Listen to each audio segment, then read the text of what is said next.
Masih bersama saya Budiman Tanurjo di Satu Meja The Forum. Sujiwo Tejo, no viral, no justice. Itu kondisi sekarang. Ya, tapi saya makanya mau menggarisbawahi Mas Ugro tadi. Kebetulan namanya nama wayang.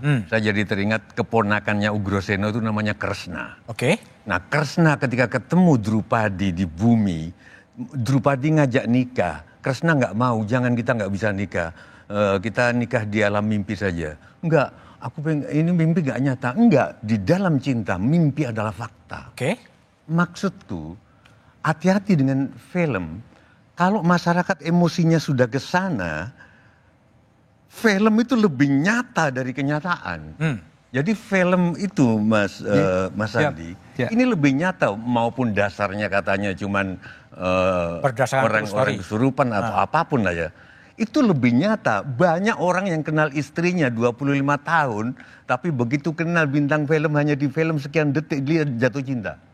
Artinya hati-hati dengan film. Ini fakta. Nah, nanti gimana pertanyaan baliknya? Kalau keputusan hasil kerja kepolisian berbeda dengan bayangan orang tentang film ini. Walaupun diskusinya kita bisa melebar, karena untuk di masa depan film-film yang berdasarkan kenyataan yang mengklaim diri atas dasar kisah nyata harus cover both side mestinya. Nah, ini masalah perizinan film, makanya mungkin di sini. Artinya kita harus berterima kasih pada produser film itu. Pertama harus berterima kasih. Orang pasti ada baik buruknya. Tapi kalau nggak ada film ini mungkin nun sewu Pak Sandi juga agak gedandapan kayak gini gitu loh. Tapi kalau ceritanya dari satu sisi, bagaimana kalau nanti cerita Pak kepolisian yang betul?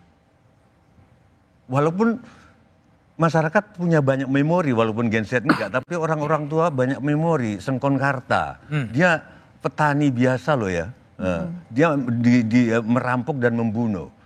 Terus waktu zaman Pak Harto ingat nggak? Ada Peragawati, nggak usah saya sebut. Ya. Peragawati terkenal. Ya. Pembunuhnya disangkakan ke orang lain. Oke, terus sekarang kita, itu kan kalangan bawah, kalangan atas, enggak. Kita semua deg-degan ini. Saya kenal Pak Antasari, Ketua KPK. Dari ngomong-ngomong patut diduga menurut saya. Bukan dia pelakunya, patut diduga lah. Tapi dia menanggung, walaupun dapat gerasi dari presiden. Ini gimana? Artinya Anda juga menangkap tren salah orang. Salah orang, dan bukan cuma kalangan Sengkon Karta, tapi Antasari mantan jaksa. Itu bisa terkena. Kalau betul dugaan saya loh ya. Iya. Bisa kena, Budiman bisa kena. Aku nggak berani ngomong sampai. Oke, baik. Mas Reza, ini udah terlalu sengkarut ya. Meskipun tadi ada soal kebenaran versi film, kebenaran versi putusan pengadilan.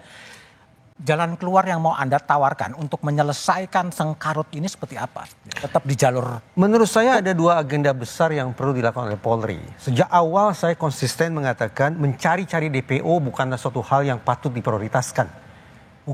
Bukan hal yang patut diprioritaskan. Tapi justru melakukan eksaminasi ke titik hulu, itulah merupakan kunci bagi terurainya misteri ini. Saya ingin menawarkan adanya definisi baru atau pemaknaan baru tentang profesionalisme kepolisian. Begini Mas Budiman. Sebarangkali ketika kita bicara tentang peninjauan kembali atau PK, jelas syaratnya adalah adanya novum, alat bukti. Siapa yang mencari alat bukti itu sudah jelas. Selama ini prakteknya adalah dari pihak terdakwa sendiri. Terpidana yang mencari novum itu. Tapi sekarang, senyampang Polri ini terus berbangga hati, dan saya menaruh respek ketika mereka mengatakan kami mengungkap kasus dengan pendekatan saintifik. Maka konsekuen saja. Lakukan eksaminasi ke titik hulu guna mereview kembali sudah seberapa jauh sesungguhnya Polda Jabar melakukan uji saintifik terhadap kasus Cirebon.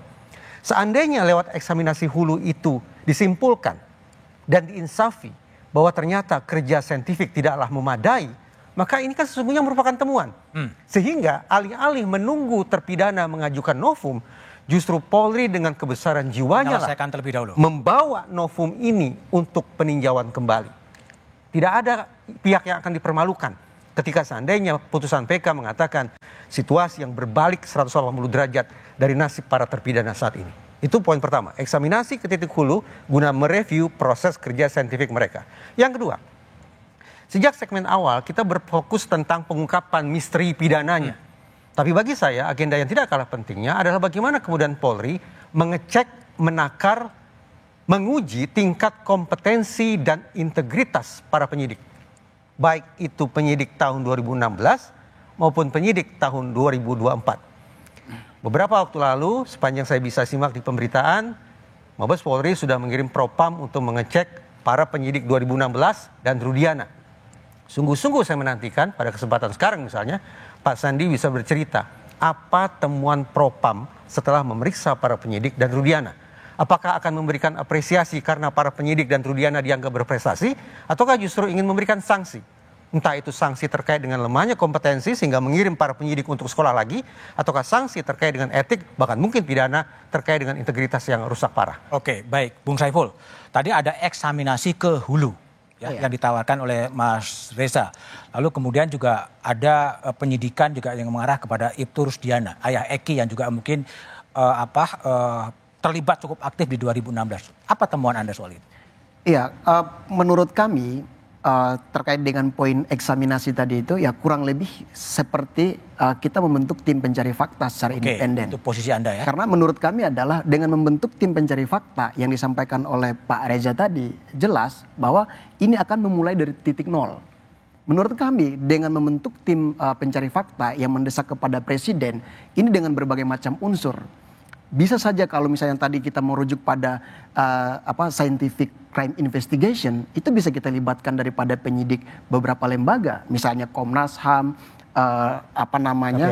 KPAI dan kemudian kampus-kampus yang memiliki kapasitas di situ. Nah, menurut kami hal yang paling penting adalah segera presiden membentuk tim pencari fakta untuk menggali persoalannya di mana, apakah benar Vina meninggal dan Eki meninggal itu berdasarkan karena laka lantas ataukah memang ada pembunuhan?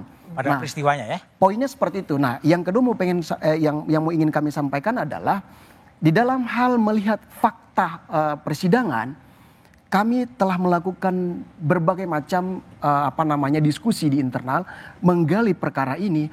Problemnya hanya satu sebenarnya, terkait dengan tidak transparansinya proses yang dilakukan oleh Polda. Entah 2016, bahkan di 2024. Kenapa? Misalnya kita lihat saja sekarang, kami ingin berkunjung kepada beberapa narapidana. Nah, namun ketika kami melihat saat ini, ternyata narapidana ini, mereka dipisah-pisahkan, bukan di lapas Cirebon. Dan bahkan di beberapa lapas tertentu. Nah, menurut kami, ini akan mengganggu mental mereka, mengganggu psikis mereka, untuk memberikan informasi terkait dengan BAP yang nanti terbaru gitu. Nah, jadi kami selalu melihat pada posisi keadilan bagi korban dan keadilan bagi pelaku juga. Semuanya. Oleh sebab itu 7 terpidana yang saat ini masih menjalani proses itu perlu untuk dipertimbangkan mental kesehatan mereka. Yang kedua hak daripada keluarga mereka. Kenapa?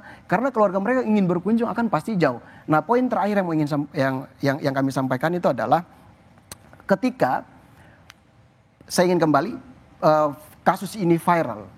Filmnya terbit, keluarganya datang. Menurut kami, hal yang paling penting adalah tolong bagi penegak hukum, lembaga penegak hukum itu memikirkan 2 anak yang telah meninggal.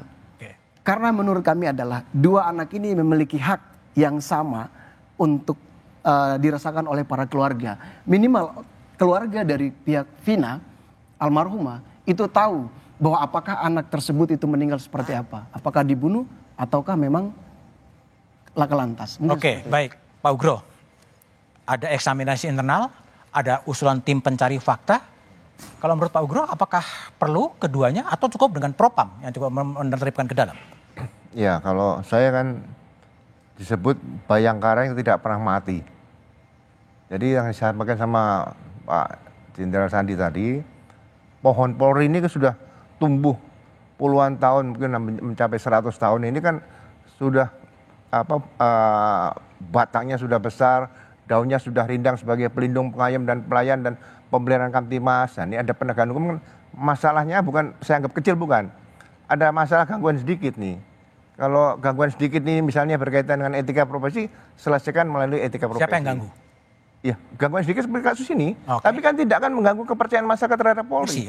Kalau ada masalah seperti kasus Vina ini, dianggap bahwa ini masih bisa dieksaminasi tadi, masukan-masukan tadi ya, ya dicek aja. Nggak lama kok. Propam sudah turun, sampaikan.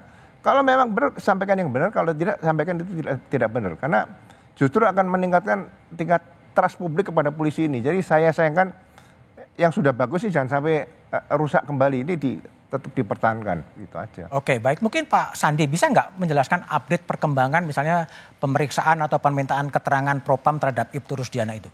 Kalau bisa pendek. Baik, terima kasih. Sebelumnya saya mengucapkan terima kasih kepada senior dan narasumber lainnya atas semua syarat dan masukan. Ini adalah suatu kritik yang membangun buat Polri. Oke. Yang ingin kami sampaikan bahwa apa yang dilakukan penyidik tadi sudah melalui proses yang cukup panjang. Dari proses cukup panjang tadi juga sudah diuji di pengadilan. Seperti awal tadi kami sampaikan.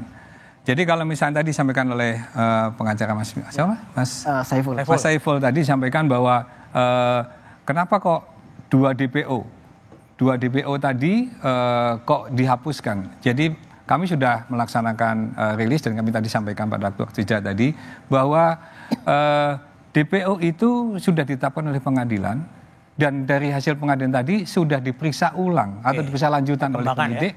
Dari perkembangannya tadi tidak ada alat bukti yang menguatkan ke sana. Jadi justru kami meminta bantuan dari masyarakat, netizen, dan kalau ada pengacara menyampaikan, kalau memang ada alat bukti yang menguatkan 2 DPO lainnya, dengan senang hati akan kita proses. Dan penyidik juga tentu saja akan berusaha untuk semaksimal mungkin mengungkap kalau memang itu ada. Bisa saya merespon? Keterangan dari para saksi dan para pelaku itu menyebutkan tidak demikian. Itu yang pertama. Yang kedua, tadi disampaikan oleh Pak Reza bahwa kenapa kok tidak diuji untuk masalah spermanya, uji DNA ataupun yang lainnya. Jadi perlu diketahui bahwa setelah kasus dinyatakan laka lantas, jenazah ataupun korban sudah dimakamkan.